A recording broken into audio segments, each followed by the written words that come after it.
Alright guys, so we're gonna start a discovery tour by Ubisoft Ancient Greece, you know what I mean? So let's get to it right away.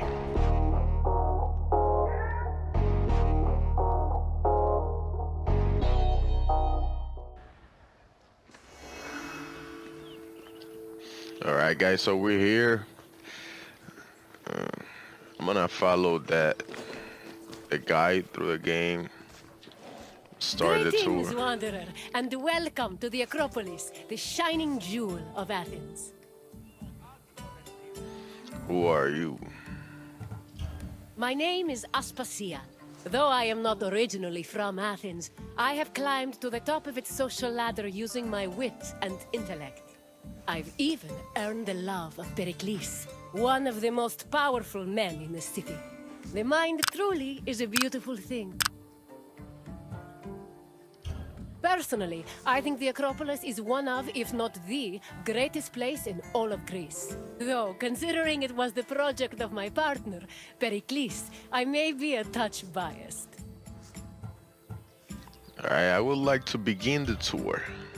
The Acropolis of Athens is a bastion of art and culture worthy of the gods themselves.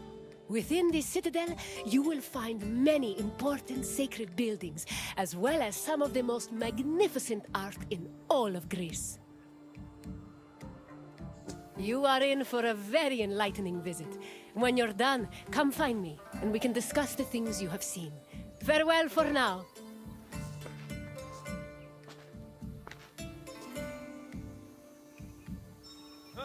So it looks like I don't have a choice as of like the person I The need to play Acropolis with. has gone through many changes in its long history. It began as a simple rock, was settled as early as the Neolithic period, and then became a fortress in the Mycenaean period. Stone buildings started appearing in the 7th century BCE. But the famous structures whose ruins remain visible today date mainly from a period of construction in the 5th century BCE. The location of the Acropolis is closely tied with Athens' foundation myth. Supposedly, it was the site where Athena and Poseidon competed for the city's patronage. This connection gave the Acropolis a sacred aura, and it was considered the religious heart of the city. I wonder how would it be to live on those times, you know what I mean? Like, I know it was hard, but all the constructions they have, like, seems like amazing stuff to me, you know what I mean? Like, right now, all the constructions, any natural disaster, The Temple of can take Athena them away. Nike was built on the remains of old fortifications from the Mycenaean era. Worship at the temple can be traced back to the 6th century BCE, but the building itself was destroyed during the Greco-Persian Wars a century later. It was rebuilt during the Peloponnesian War. Given that the name Athena Nike roughly means Athena of victory, it was likely constructed in the hopes that Athens would win the war. Unusually, the temple depicts historical scenes of battles against the Persians instead of the more mythologically inclined art of other Greek buildings. The temple's priestess was chosen randomly among the Athenians and received a salary of 50 drachmae annually, along with skins and trophies from sacrificed animals. So yeah, guys, I sometimes I wonder how if they don't have like that much technology, how would they, make constructions like that? And when I think about it, and I cannot figure it out. Like discovery sites, there are discovery sites all over the world. Interact with them to learn more on ancient Greece. Many other hidden throughout the world. Find them to unlock special characters. The Acropolis was built up over a long period, due in no small part to its partial destruction during the Greco-Persian Wars. It was in the 5th century BCE, though, that the Acropolis received its most significant improvements. This period was an extremely prosperous time for Athens, both financially and culturally. With a booming economy bolstered by trade and the Lavrion silver mines, Pericles, the leader of Athens, financed a huge project to rebuild the citadel. He enlisted the help of renowned artists like the sculptor Phidias, as well as the architects Iktinos and Callicrates. Together, they erected buildings like the Parthenon and the Propylaea Gateway. Pericles' goal was to make the Acropolis into a glorious monument to the gods and to mortal Athenians. I wonder if this tour is only about like explaining how everything was created, when it was created, how everything happened, or if it's gonna make me do no some kind of mission and stuff. You see, those yellow things, I think all of them go to like explaining how everything happened, but I haven't tried these purple ones. Let me try it real quick.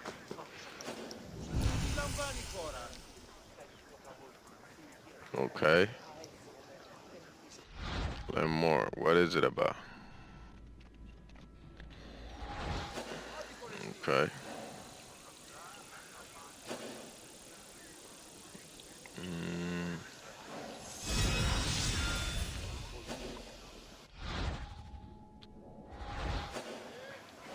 You buffs it.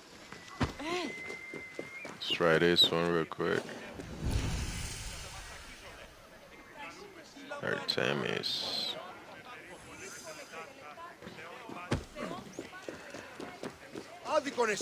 Let's go to this one over here.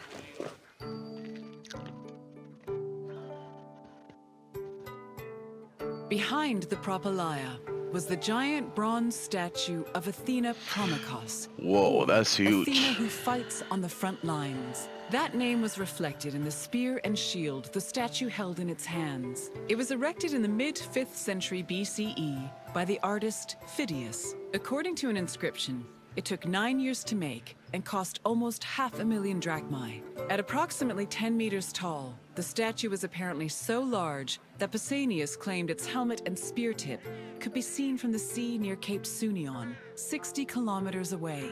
The ornamentation on the statue's shield was engraved by the metalsmith Nice. Nice. I wonder if something's gonna change.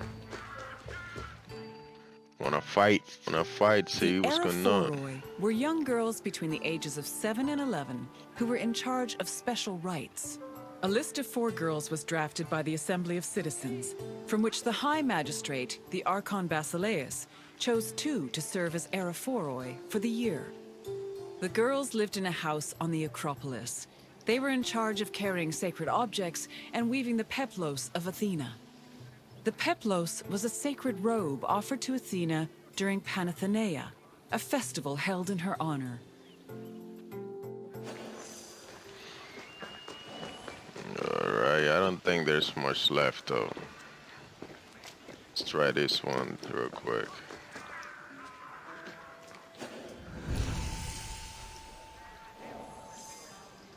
I think there's more purple ones in this area.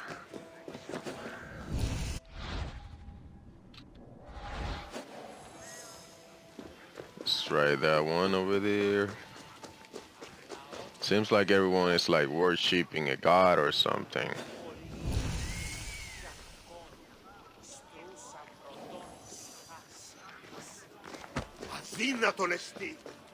Can we change view? Oh, okay. You see? Doing something different now. Oh, this is huge. This is huge. I hope we're not going around just to so they can like explain everything. Cause this is too big for that.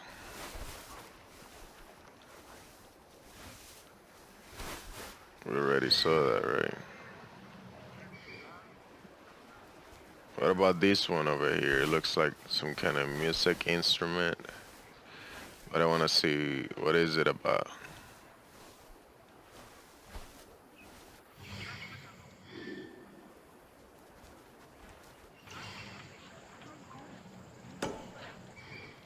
Yeah, let's go check that one out.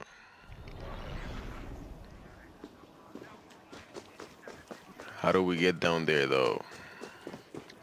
The Assassin's Creed way. It's sending us to this one. Let's just hit this one. I think it's the last one of that type. The Erechtheion was an atypical temple. It was dedicated not only to Athena Polias, but also to Cecrops, the mythical founder of Athens, his son Erechtheios, and even Poseidon, the sea god who challenged Athena for possession of the city. The temple was divided into sections. The eastern part housed a statue dedicated to Athena, while the western section jointly belonged to Poseidon and Erechtheios. Meanwhile, King Cecrops' grave was believed to be under the caryatid porch. Under the temple was a crypt that was said to contain the sacred snakes of Athena. The snakes may have had a sweet tooth because the priestesses of Athena allegedly fed them honey cakes. Honey cakes to snake. That's crazy. Everyone's worshipping. Seems like all this area over here is designed for worshipping. Like everything is a temple or something.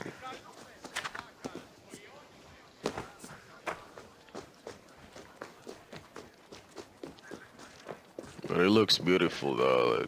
The graphics are great. The Parthenon is one of the most well-known buildings in the world, and an enduring symbol of ancient Greek civilization. While it is located on the Acropolis, the building is not a traditional temple.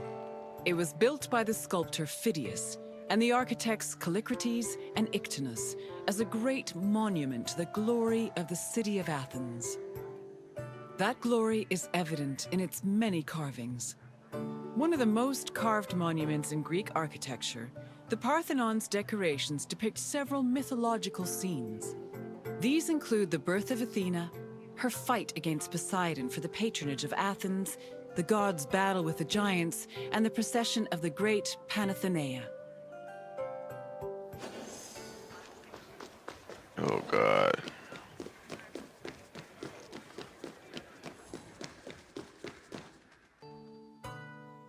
The Parthenon's inner chamber, or cella, contained a massive statue of Athena that was considered to be one of the sculptor Phidias's greatest masterpieces. The statue was chryselephantine, a combination of gold and ivory. To justify the steep cost of its construction, Pericles told Athenians that the statue was a gold reserve, which could be disassembled in times of economic distress. The cella also allegedly contained a pool, whose main purpose was to control the room's humidity, which helped preserve the statue's ivory. It's a nice idea, you know. Create a statue. If you needed money, just you can melt it back and then, you know, recover some kind of economy or something. Yeah, gold is always useful.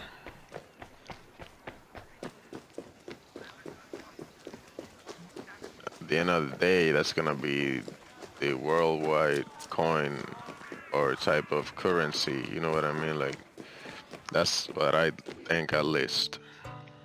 Athens' treasury was located in the Parthenon, where it was believed to be protected by Athena herself.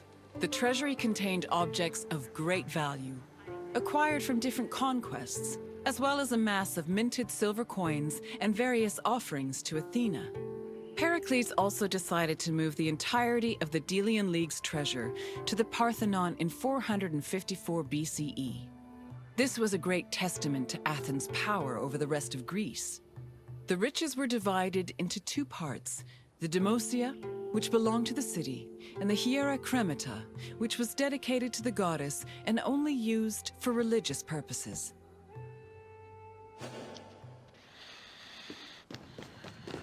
I think we're gonna have to talk to the same woman again. And what did you think of the Acropolis? It truly is quite something, isn't it? A sacred sanctuary and an architectural marvel, all in one. If you have any questions, don't hesitate to ask.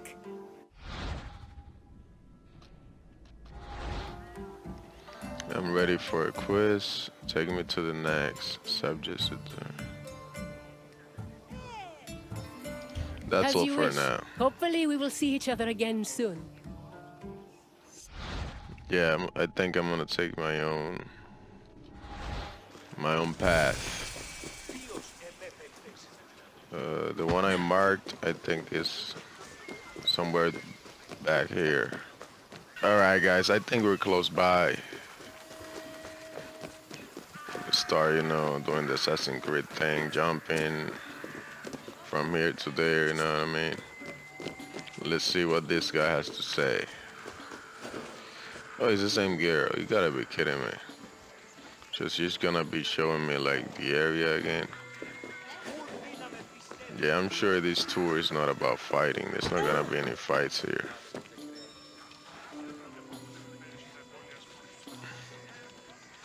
Yeah, no fights. It's only showing around the area, you know what I mean? Alright.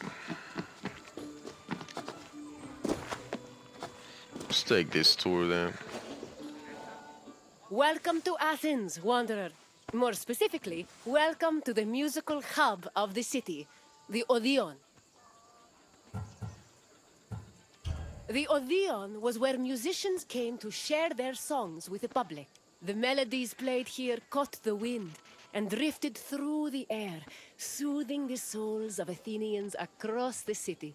Come find me when your visit is complete, and we will talk about the things you've learned. See you soon, Wanderer.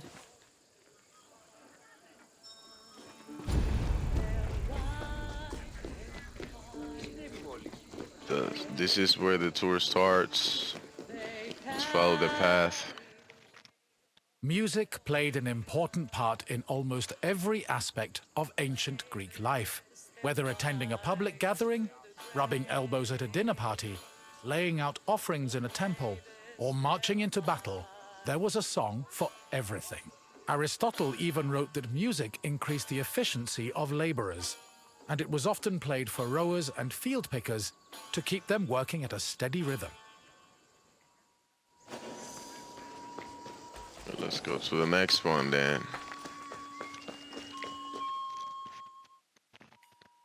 Musical contests, or agones, were originally only held during religious festivals.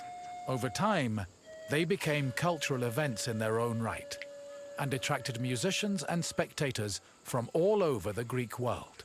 For example, the Athenian Panathenea festival featured competitions for instrument playing and poetry recitation.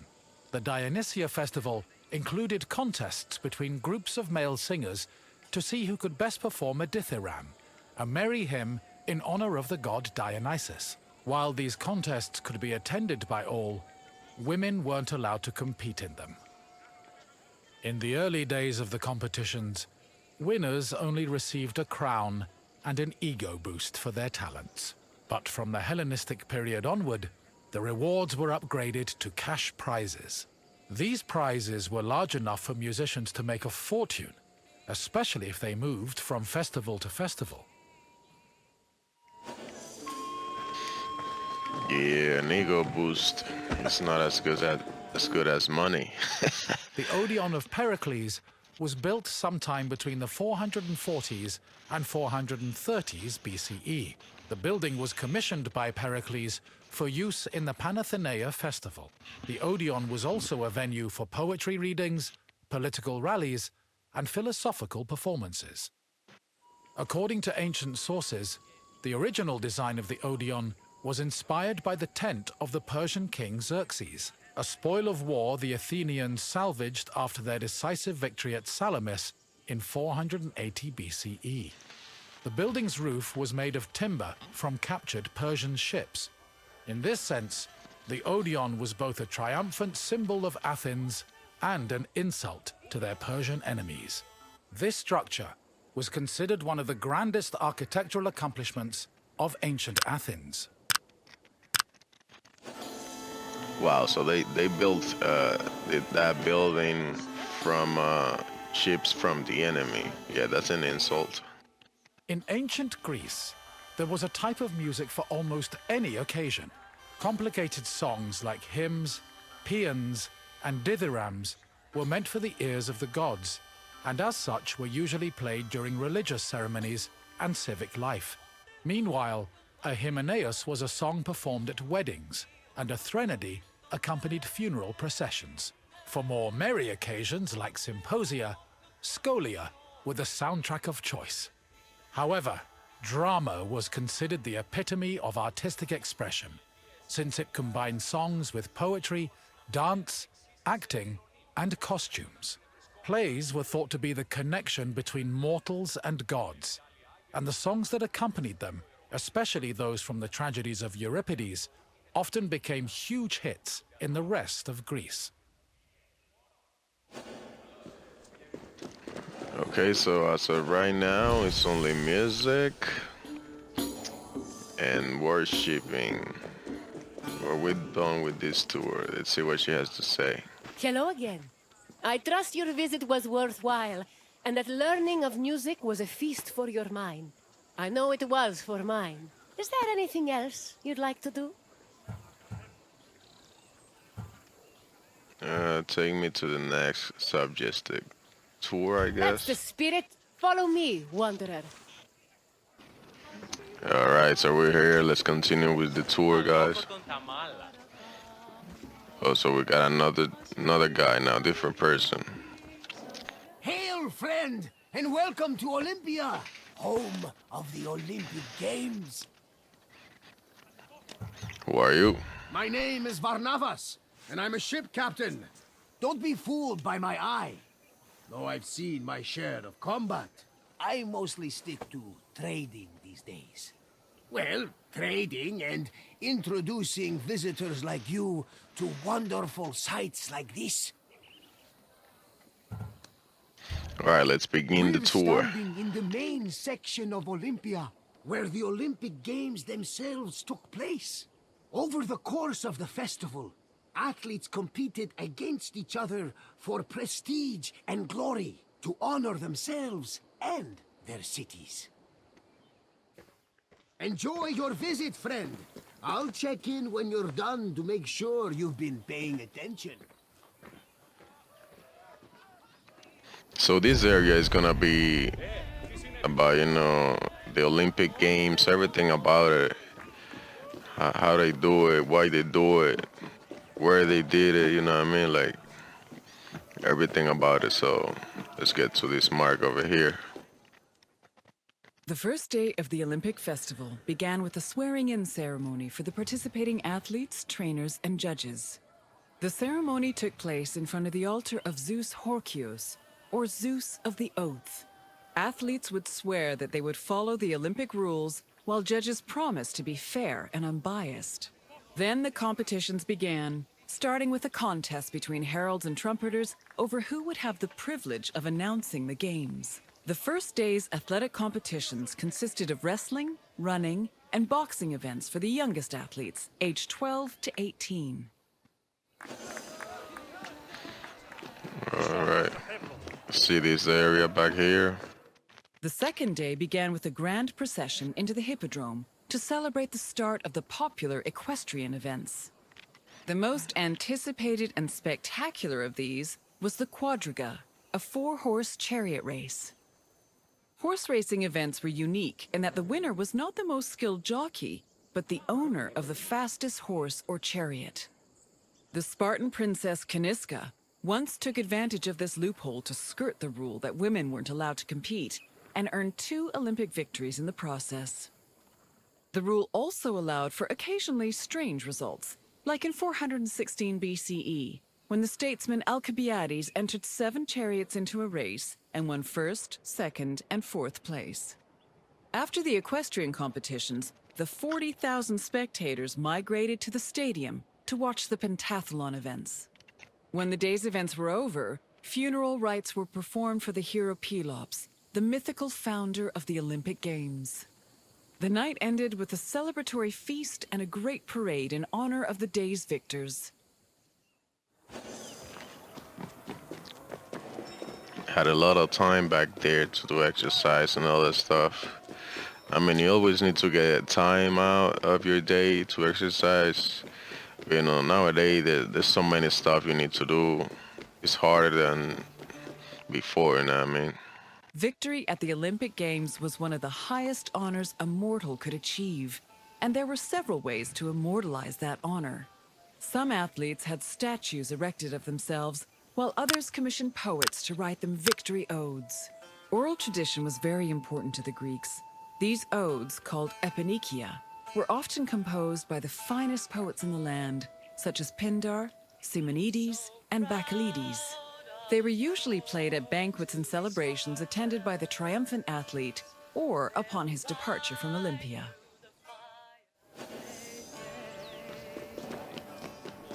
So this area is all about sports, you know what I mean? Like athletes, fighting, you know what I mean? All that stuff.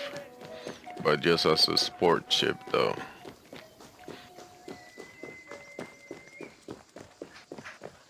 The Pentathlon took place at the stadium on the second day. As its name implies, it was made up of 5 events: discus throwing, javelin throwing, jumping, racing, and wrestling. There are several differences between the ancient version of events and their contemporary counterparts. For example, ancient long jumpers held weights in their hands to give them momentum to launch, since there was no run-up before the jump.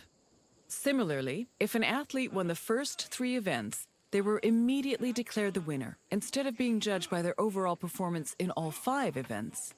Running events work the same as they do today, with the notable exception of all the athletes being nude. As for wrestling, competitors were not divided by weight class as they are today, but instead by age. The winner was the first to throw his opponent to the ground 3 times.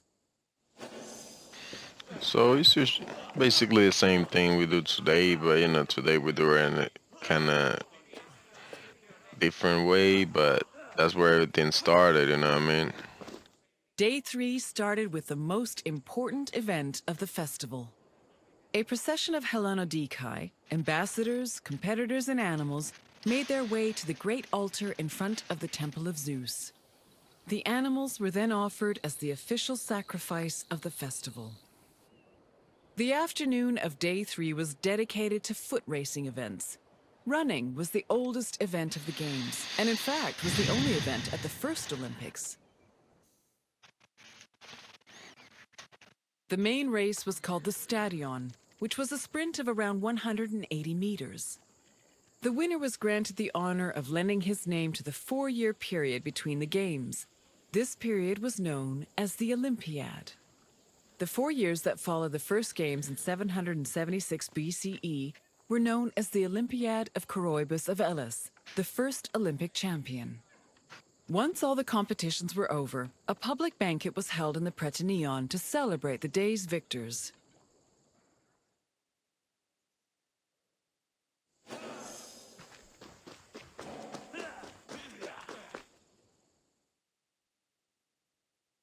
Day 4 was mainly for combat events. Wrestling matches were held in the morning, followed by boxing and pankration. Pankration was a no-holds-barred mix between wrestling and boxing.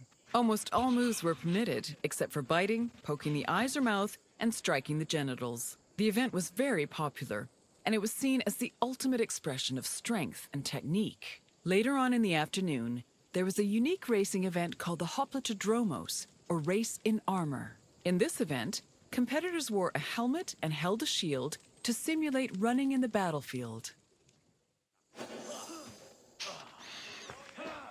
Wow, so that's gonna show you. The Hellenodikai, or judges of the Greeks, were both the game's adjudicators and their organizers. They hailed from Elis, the city in charge of the sanctuary of Olympia, and new judges were elected each Olympiad. They had several responsibilities. Before the games started, they decided which athletes would be allowed to compete and supervise their training. They also drew lots to make the competition brackets. During the games themselves, they picked the winners and kept an eye out for foul play. For the latter, they were assisted by stick and whip-wielding umpires who stood near the athletes and punished them if they were caught cheating. All right, let's get going to the next one.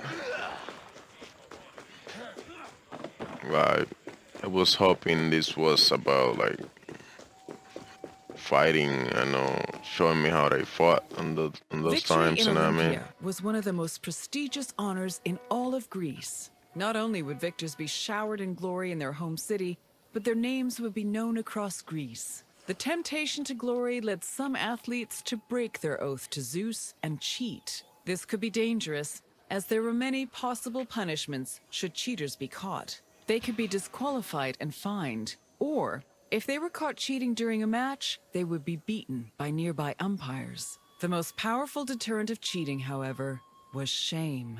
At the foot of Mount Kronios, and on the way to the stadium, were a group of bronze statues called Zanes, the plural of Zeus. These statues were inscribed with the names of the cheating athletes, how they cheated, and the fine that was imposed. The Zanes, which were funded by cheaters' fines, were strategically placed to be highly visible. Individuals or even entire cities could be found guilty of cheating.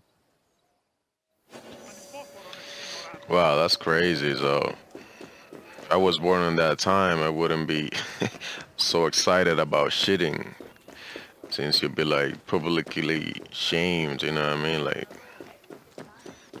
that's crazy. On those times, everything was like, more direct. The Parthenon was the administrative center of the cult of Olympia and the Olympic Games.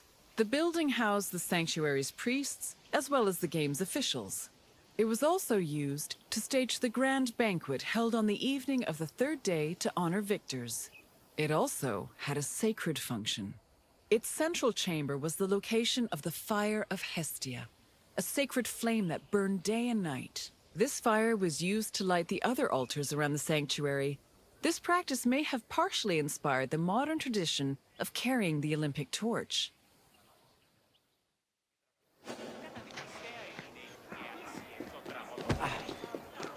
All right, the tour is done. Hello again! I hope you enjoyed your visit. With their spectacular events and lavish banquets, the Olympic Games were a feast for the senses. I am certain even Zeus himself was entertained by the festivities. Now, is there anything else you'd like to do? Wow, this is gonna take forever. I think we're gonna leave this here for now, guys. Thank you for watching. If you enjoyed the video, hit the thumbs up, subscribe to the channel, and wait for more. Thank you. See you on the next one. Very well. Safe travels, my friend.